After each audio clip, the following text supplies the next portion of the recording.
Now you're listening to Fantastic Formosa with John Abrams in Taipei.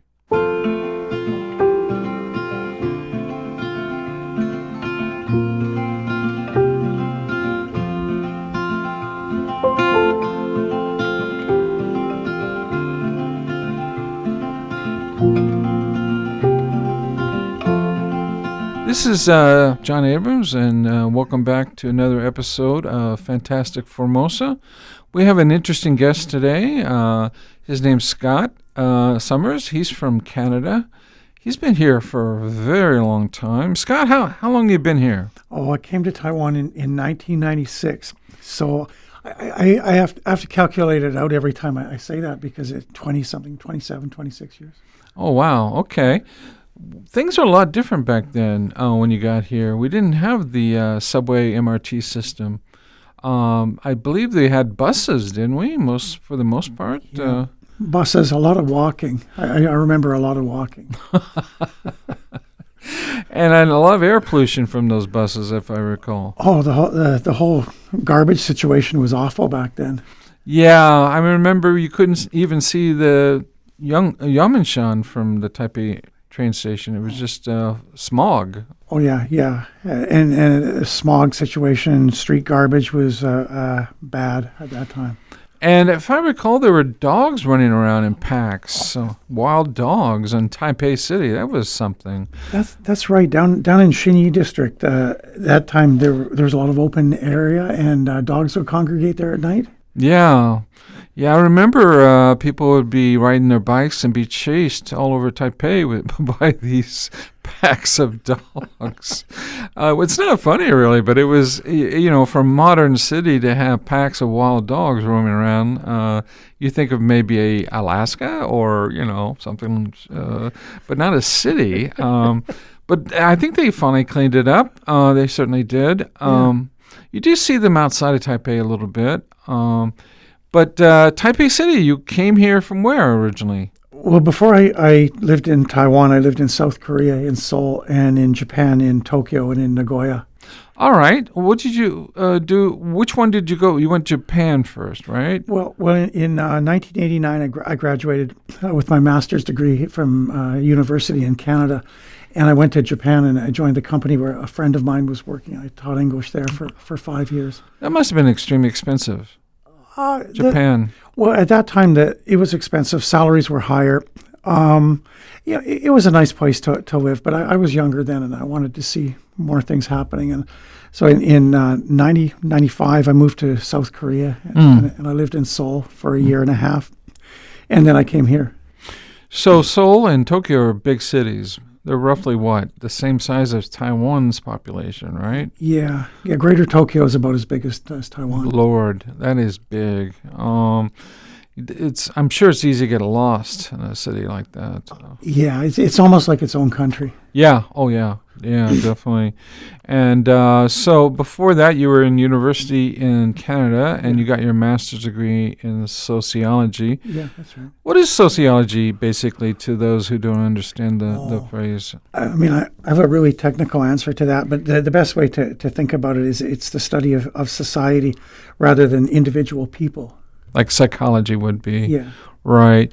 And you got your bachelor's degree in what subject? In psychology. Psychology, which is like Carl Jung, Sigmund Freud, maybe? Well, yeah. The kind of psychology I did wasn't like that. I did social psychology, which is why I did a master's degree in sociology. All right. So I'm more interested in group behavior. I'm sort of interested in that as well when it becomes mob rule or mob riots or whatever.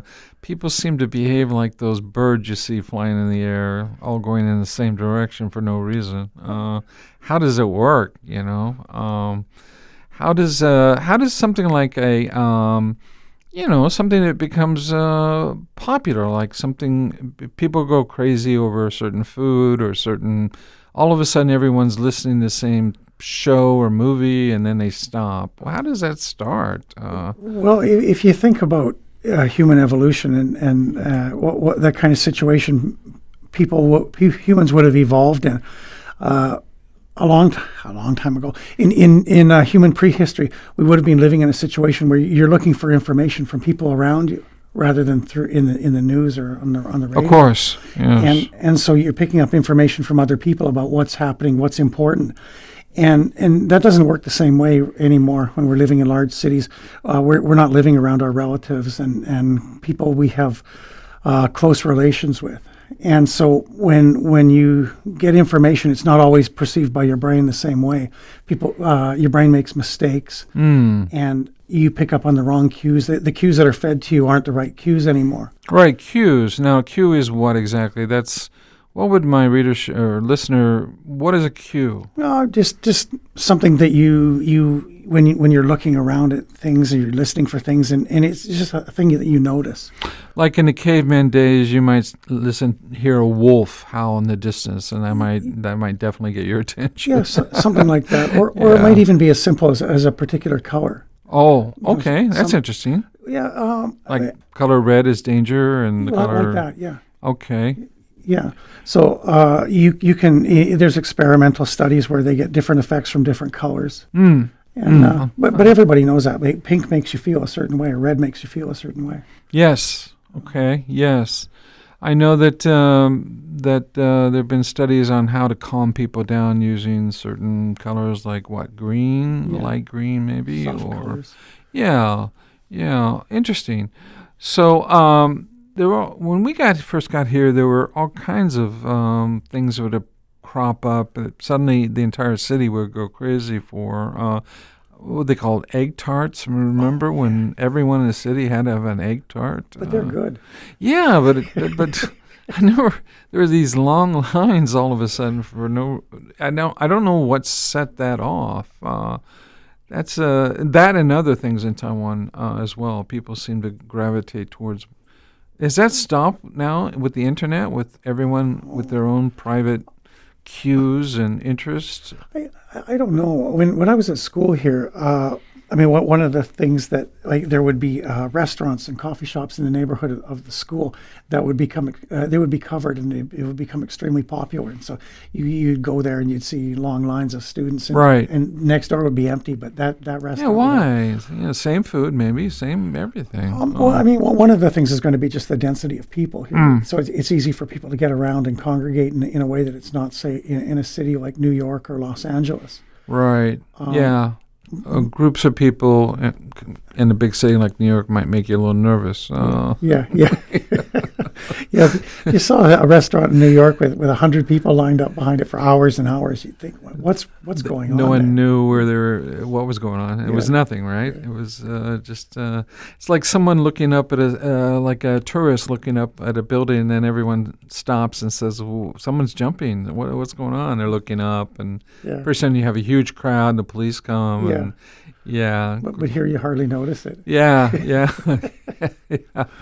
Well, I heard this great story once about a guy who was jogging through a small town, and then someone saw him run by, and he started running with him, and another person, and pretty soon everyone's running, and as they're running, they're saying, "Oh, the dam broke. There's water coming," and thousands of people are running out of the city.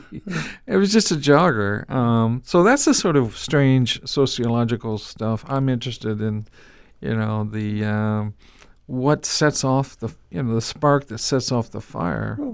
But if you think about it in like a pre-media or even a pre-literate, pre-civilization situation, and how people's brains have evolved to find what's important and what they should be following, it makes a lot more sense that if you're just finding out about what's important from your family, from the people who are around you, who are probably all related to you, and you take that sense of of what's important into a modern city where you're surrounded by people that you're not related to, they're not your friends, you don't even know, but you can see your brain is going to be making mistakes. It's looking around what's important, and it doesn't know.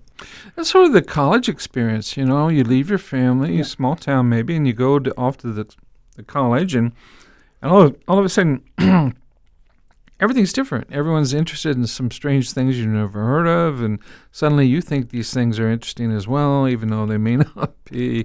Who knows what? But after 4 years, your parents don't don't recognize you when you come home for Thanksgiving or Christmas. Well, that's an interesting way to think about this, actually, because you can think that there might be an advantage to looking for novelty. So novelty is a good thing, something new, and you want to go investigate it. But that's fine when you're around your family and your friends who are going to be protecting you. But you take that kind of evolved brain into a new situation, like away from home. You stick it in college. You're talking about, and it's going to be attracted to all kinds of things that it wouldn't necessarily be able to handle very well. Yeah. Well, I think we're roughly the same age. I don't know if you remember the hippies back in the 60s and early 70s. And that was a phenomenon that just really shocked people back in the day. They went from the crew cut haircuts to being very American or very patriotic, and suddenly everyone grew out long hair and they wore these strange shirts, and they were, they just didn't look like the kid you sent to school. They came back, looking like, well, I don't know what they look like. Yeah.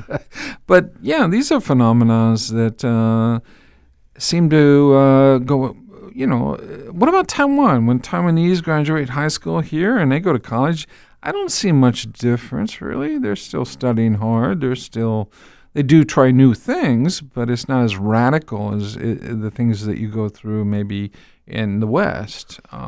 Well, I'm a university professor here in Taiwan. That's right. Yeah, so I see this evolution that you're talking about. A lot more students here in my school live at home than when I was a student in Canada. Mm-hmm. A lot of students here remain dependent on their families in a way that we weren't in Canada.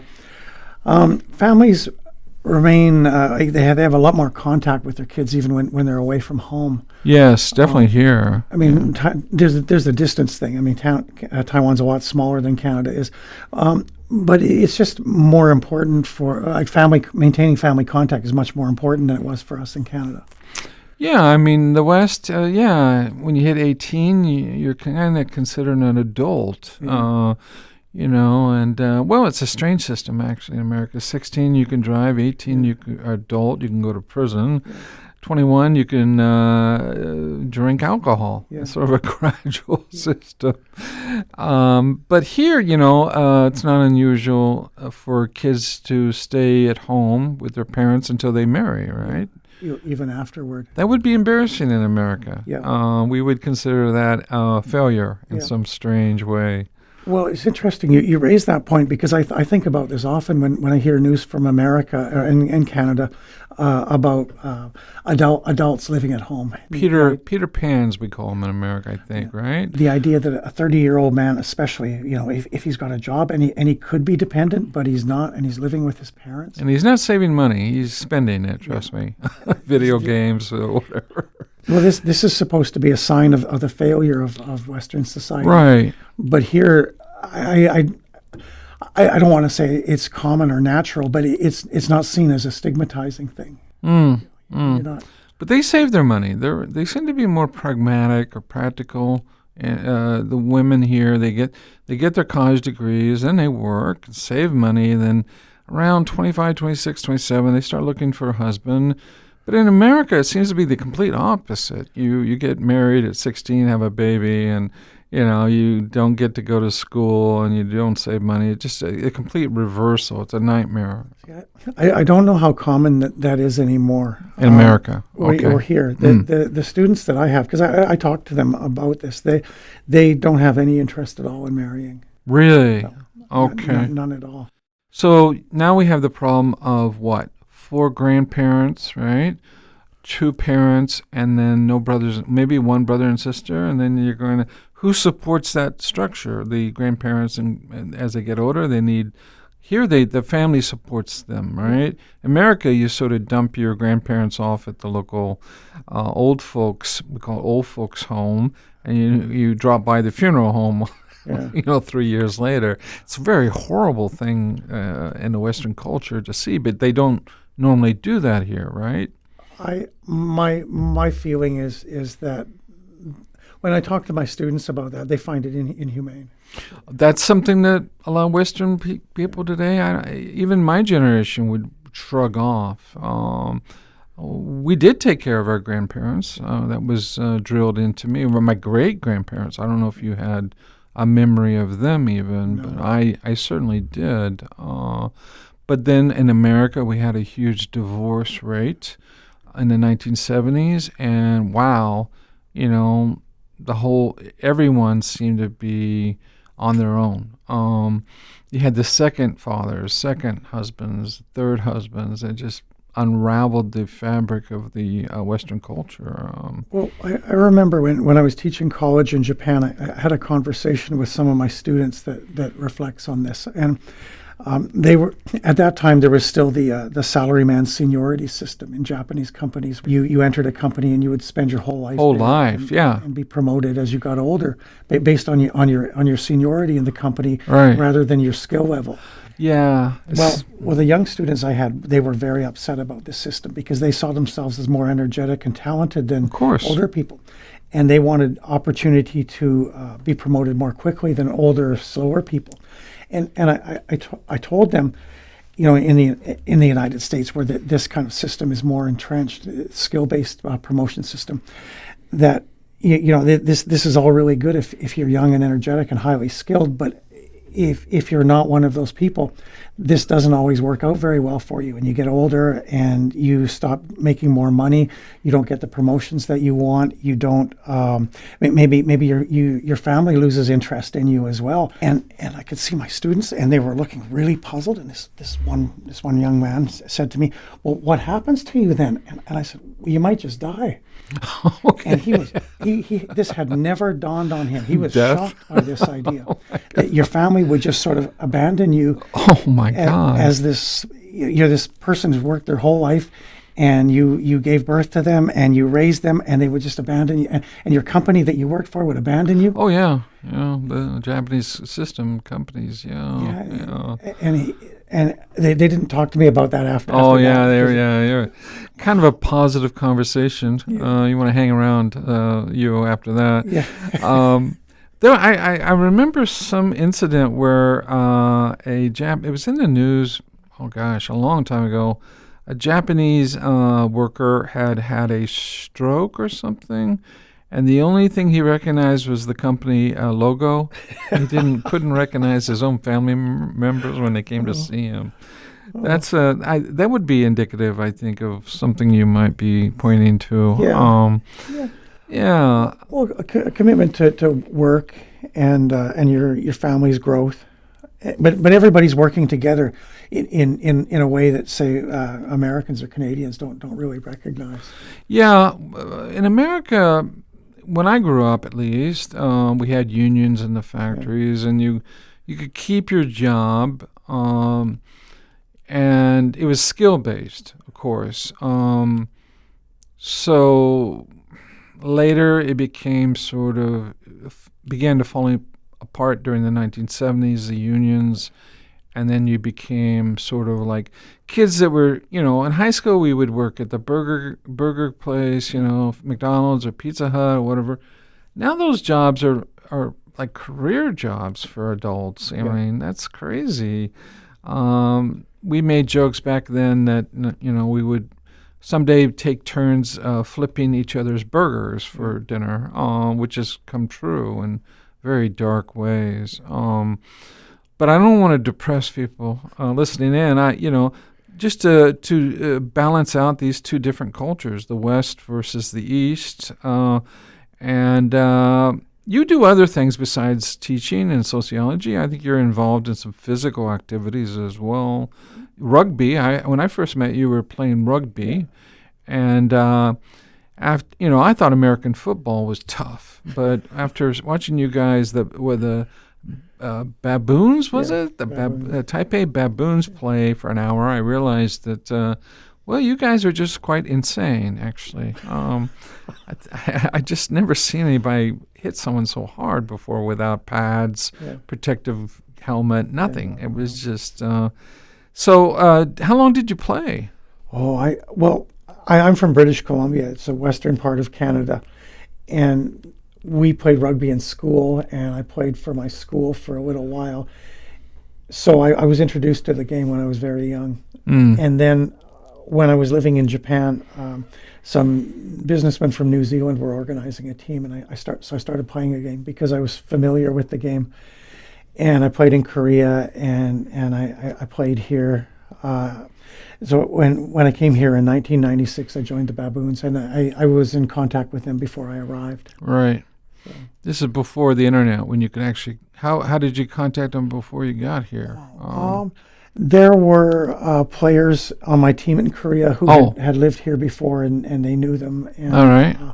I guess I wrote them. I don't actually. Yeah, remember. Back in the day, well, we had to write letters. Because I remember waiting in the old Hilton Hotel coffee shop for Roger. And he drove down there on his motorbike, and he met me and introduced me to some of the guys. That was the old school. Yeah, before cell phones, before anything. Yeah. We had beepers, I think. Remember the beepers? They would beep, and someone's left a message on your... I guess I must have written to Roger and asked for his phone number. And he wrote me back, and then when I arrived here, I called him. Wow. Wow, the old brings back memories, don't it? I forgot about that. Writing a letter. Oh, my gosh. Put a stamp on it.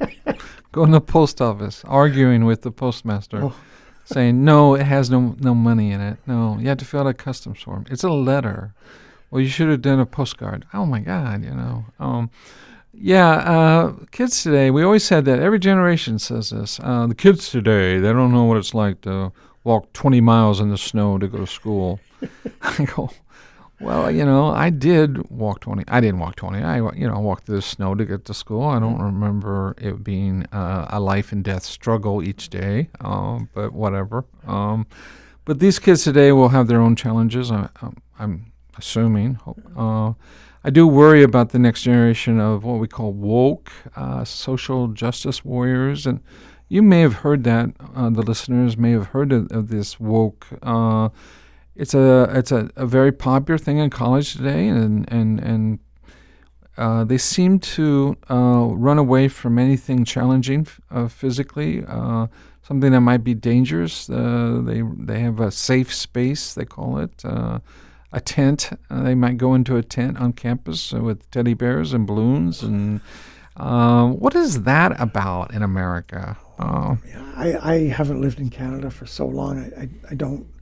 This is a term I'm familiar with, and I talk about it a lot with my friends on Facebook. I'm not really clear what it means. I guess it's connected to this term, politically correct. That was right. That was PC. Me and you in college had to deal with this. Yeah, that was the term when we. Yeah, people said. I often ask people in college. This is in the early '80s.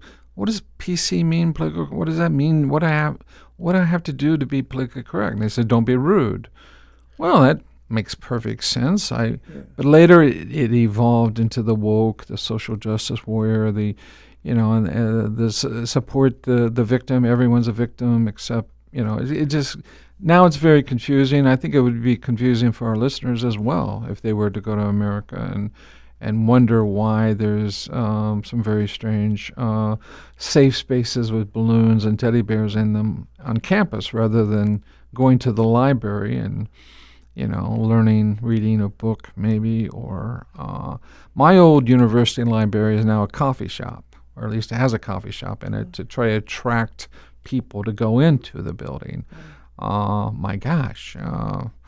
It's a phenomena, right? What is a phenomena for our listeners? A thing, an event, something that you notice or you see.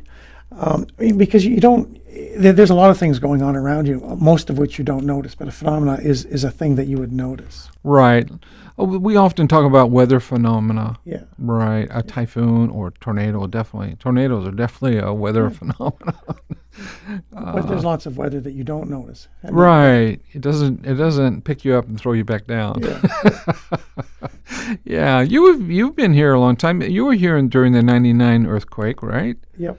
Wow, where were you? I was here too. Everyone remembers these one days when the whole world went upside down. I was at home asleep. Did you sleep through the earthquake? No, Of we course got up. not. That's when I had two roommates at that time, a Taiwanese student and a foreign student, foreign PhD student. And we got up in the middle of the night, and we lived in a 5-story cement building at that time, and we weren't sure it was going to survive the evening. And Buried alive. Oh my God. one of my roommates suggested that we go sleep in the park behind the building in case it collapsed. and Where was this in Taipei? down in Huping Donglu. Okay. All right. And so I put on my boots and a motorcycle helmet and gloves and underwear. And I put money in my pocket just in case I had to get up in the middle of the night and flee the building as it was collapsing. That sounds pretty radical, actually. That's what my roommate said. Well, if you're going to do that, let's go sleep in the park. Wear a helmet. Yeah. Yeah. I was in Tinmu, and that's granite. It's got a lot more structure under the building. But it was. My air conditioner stopped, and the electricity was out. So I thought, well, that's strange. And then I could hear the car alarms in the distance going off, getting closer and closer. And I knew there was a wave of some sort. And man, it was like being hit by a truck. Oh my God. The floor, did the floor weave back and forth for you? Because the cement building It doesn't weave like the brick ones did. That's really scary. That's because it's like this shock. The entire building is shocked. You feel like it's going to break. How high were you? Fourth? Fifth floor. We were right on the top. Okay. I had friends that were in these higher buildings that went up to 10, 11 floors. And they said it was like being on a roller coaster, weaving back and forth. Oh, yeah. Man, yeah. And then what was even stranger is that, you could hear people upstairs and downstairs screaming, which was even, more interesting, actually, because you realize that it was real. And your imagination is going crazy. What's happening to these poor people?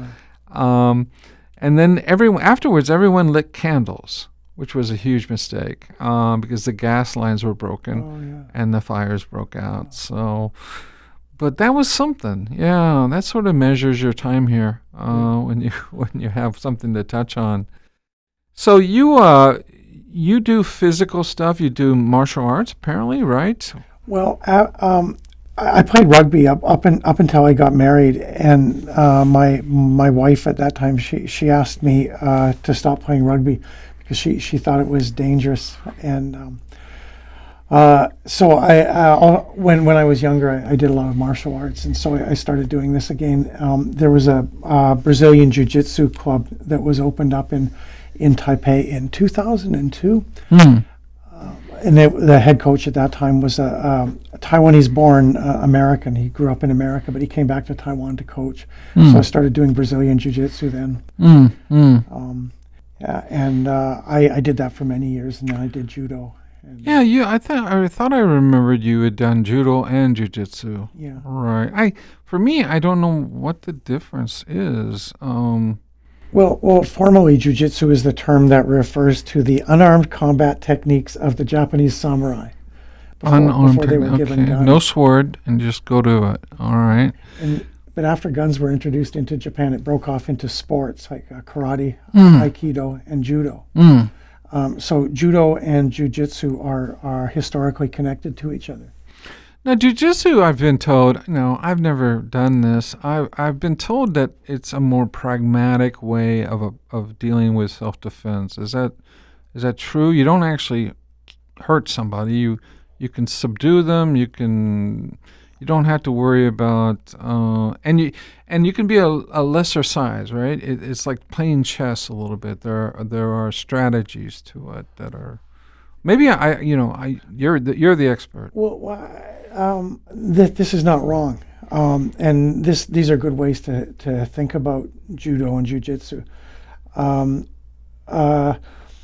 When people talk about being small and being able to use it, what they mean is that like equally trained larger people should always beat smaller people.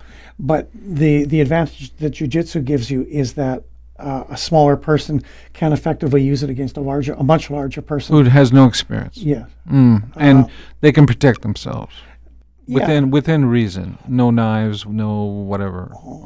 I often say that unarmed combat techniques have developed to such a point now that they are equivalent to a weapon. Even jiu-jitsu, which is properly trained people should never lose against untrained people anymore. So if you're going to recommend those three, one of those three, Aikido, I think you said was and jiu-jitsu Aikido, and karate, karate. and Which one would you want my son, for example, to study? He could only choose one. Well, there's a lot of different options that are available now. I mean, my real answer to that is he should choose the one that he likes doing the most. Because Sure. then he's going to Motivation. Motivation's a really big factor. In Taiwan, for example, there's very well developed Taekwondo, which is a different tradition. They do very well here. But they have a lot of clubs. They have a very effective training and recruitment for children that feed into national level competition, Olympic competition. Olympic style stuff. Yeah. So Taekwondo in Taiwan, Taekwondo is very good, and if your children want to do that and you have an appropriate place for them to train, I think that's a great way to start doing this sort of thing. And then graduate to something else, or if you want to. I've done that as well. Like when I lived in Canada, I studied Kung Fu and Judo, and then I came here and did Jiu-Jitsu and Judo, and now I'm involved in mixed martial arts competitions. And now that's pretty rough. MMA, they always talk about, that's when the rubber meets the road, we say in America. That's the reality of a serious fight. Well, there's a lot of medical investigation into this. Okay. Now, if you compare MMA with boxing, boxing rules are such that competitors can punch much harder than you get in MMA. So you get a lot more brain concussion in boxing. Okay. Oh my God, yeah. Because of the structure of the rules. But what you see in MMA is horrendous bone injuries. Oh my God, yes. You see people's bodies get bent at angles that. I shouldn't elaborate on that, but no, that's the big source of injury that you see in MMA that you don't see in other sports. I've seen some stuff on YouTube that scares the hell out. It scares me. And so many of these injuries are in American boxing style. It's facial, know. But MMA, you got huge bruises I've seen on the ribs, places that you don't normally see because you don't have that post. You see it on the boxing, but you don't see it later. What they've done to each other. You'll get a lot of bone injuries and soft tissue injuries in MMA that you won't see maybe outside of car injury. Right. Oh my God. So here in Taiwan, when you go to an MMA event, let's say, then they have quite a few here, right, where people can come and see MMA tournaments. There's a Chinese Taipei Mixed Martial Arts Association, and that's the official sanctioning body of mixed martial arts in Taiwan. They hold events twice a year, generally twice a year. These are very well organized events. They have doctors, they have licensed referees. All the fighters are sanctioned by the association. Mm-hmm. So we generally know each other. So it's a small group of foreigners, or well, it's not just foreigners. Most of the competitors are Taiwanese guys. So they get along pretty well. Oh yeah, there's no. It's like a family almost, right? It's a professional sporting body. Yeah, you have something to talk about. You guys share the same interests. Well, many of these are people that I've known or trained with in different clubs in different capacities. Right. Like the last event that I went to, there were guys competing against my training partners who I had trained with in previous clubs, and we don't feel like we hate each other or anything. No. It's a sporting event. Right. Yeah. Well, in American boxing, you often see these guys stand off and they badmouth each other before they get out there and pummel each other. It makes you feel as if they do hate each other. Well, sometimes that happens, but that happens in any sport. It happens in golf. Golf? Well, competitors don't like each other for various reasons. It's hard to see anyone with a golf club coming at you. But, it's not a situation that you don't go there. I would take my daughter to one of these events. There are kids roaming around. There are lots of women in attendance. You mentioned a few over the years, and I took my sons, and they were a little shocked by the physicality of it all, but violence, and I had to leave early, take them out. But I think as they get older, maybe they'll become more interested. But yeah, girls are involved here as well, right? MMA and women's MMA in Taiwan is quite competitive. Wow. Okay. See, when I first got here, you and me, there was you didn't see girls in gyms lifting weights or doing any physical. No. Being thin and having almost no muscle it was for me it was shocking actually. I would see a young girl in a bus station or a bus, and she'd be holding the thing with her triceps wiggling like jelly, and I think, oh my God, this is not healthy. But today, when you go into a gym, there's women who look like they could terrorize me. Well, some of the best competitors in my club are women. Right. Okay. These are foreigners, or are they local? No. In my club, there's one other foreign guy, and he and I would be the only foreigners. Okay. All right. All the other men and women are Taiwanese. I've seen a few women here that look like they might be foreigner women that look like they are part of that community. Maybe they go to a different club, or there's a lot of clubs now. Right. There are large commercial clubs from the USA, and there are many local clubs. Why is that? Is that because the internet allows people to see how this is done? YouTube and movies, maybe like Tommy. I think it's called Tommy, or well. I mean, really, when people ask me, I say it's just a lot of fun. Right. Like it really is fun. If you're involved in these high-level competitions, there's the danger that we talked about. But generally, you go to these clubs, the people are nice. I would say, in general, MMA is a better educated crowd in Taiwan. The people, my head coach right now graduated from a national university, and he worked for an American investment bank. When I met him, he was an American investment bank salesman.